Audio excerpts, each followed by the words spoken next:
Welcome to self-analysis series of sinusitis and rhinitis by Zepz Pharmaceutical.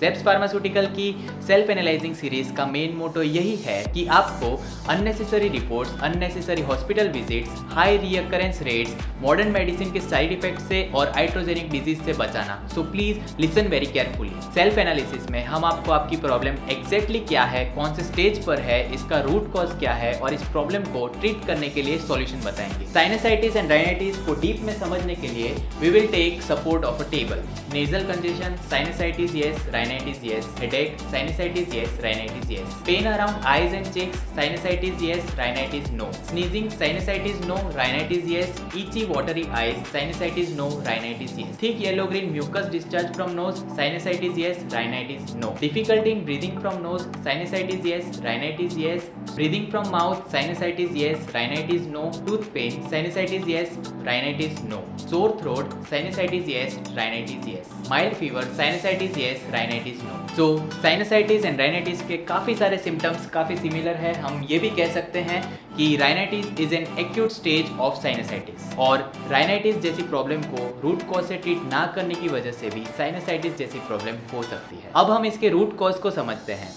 जब हमारी body में digestion पूरा हो जाता है तब अनडाइजेस्टेड फूड मटेरियल कफ में कन्वर्ट होता है और ये कफ हमारी रेस्पिरेटरी सिस्टम में जाकर कलेक्ट हो जाता है। This collection of cough is the main root cause and ये कफ हमारी इम्यूनिटी को भी लो करता है। एंड इस टाइम अगर हम किसी धूल मिट्टी वाली जगह या पॉलन्स या एलर्जेंस के कांटेक्ट में आते हैं तब हमें कोल्ड कफ यानी कि राइनाइटिस जैसी प्रॉब्लम से सफ़र करना पड़ता है और इसको ठीक करने के लिए हम antibiotics, anti allergens, anti inflammatory nasal spray को यूज़ तो कर लेते हैं बट तब हमारी बॉडी का वात दोष भी इम्बैलेंस हो जाता है जिसकी वजह से कफ ड्राई हो जाता है और ये ड्राई कफ जाकर हमारे साइनस पैसेज में स्टफ हो जाता है और इसकी वजह से साइनस वॉल में इन्फ्लामेशन हो जाता है एंड इसे हम क्रॉनिक साइनसाइटिस कहते हैं। अब हम जानते हैं साइनसाइटिस एंड राइनाइटिस के स्टेजेस के बारे में।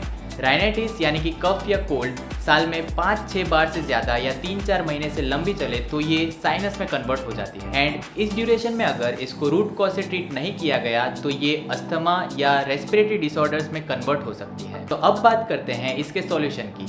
एसआर चिकित्सा ट्रूप 2 स्टेप फॉलो करके साइनस जैसी प्रॉब्लम को रूट कॉज से कंप्लीटली ट्रीट कर देता है जिसमें स्टेप 1 कफ दोष को बैलेंस करने के लिए है बृहद चंद्रामृत रस जो कंप्लीटली हर्बो मिनरल फॉर्मुलेशन से बनता है। ये एक Ayurvedic side effect free medicine है जिसमें पारद, गंधक, सूंठी, पिपली जैसी हर्ब्स प्रेजेंट हैं जिन्हें बहुत ही प्रिसाइजली मूर्छित, गुटाई, कल्लगी जैसी ट्रेडिशनल हैंडक्राफ्टेड फॉर्मुलेशन से प्रिपेयर किया जाता है और इसीलिए ये हाईली इफेक्टिव है। स्टेप 2 साइनस पैसेज में से कफ को बैलेंस करने के लिए ज़ेप्स पाठादी नसीहत एलम की 2 ड्रॉप्स नोस्ट्रिल में डालने से ये साइनस पैसेज में से कफ को कंप्लीटली रिमूव करता है एंड इसके पाठा, दारू हल्दी, सीसेम ऑयल जैसे हर्ब्स बैक्टीरिया को रिमूव करते हैं एंड इन्फ्लामेशन को रिड्यूस करके blocked nose, sneezing, pain, congestion, dryness in nasal passage area जैसे सिम्टम्स को बिना किसी साइड इफेक्ट के रिड्यूस करते हैं। So for more information visit our website zepspharmaceutical.com।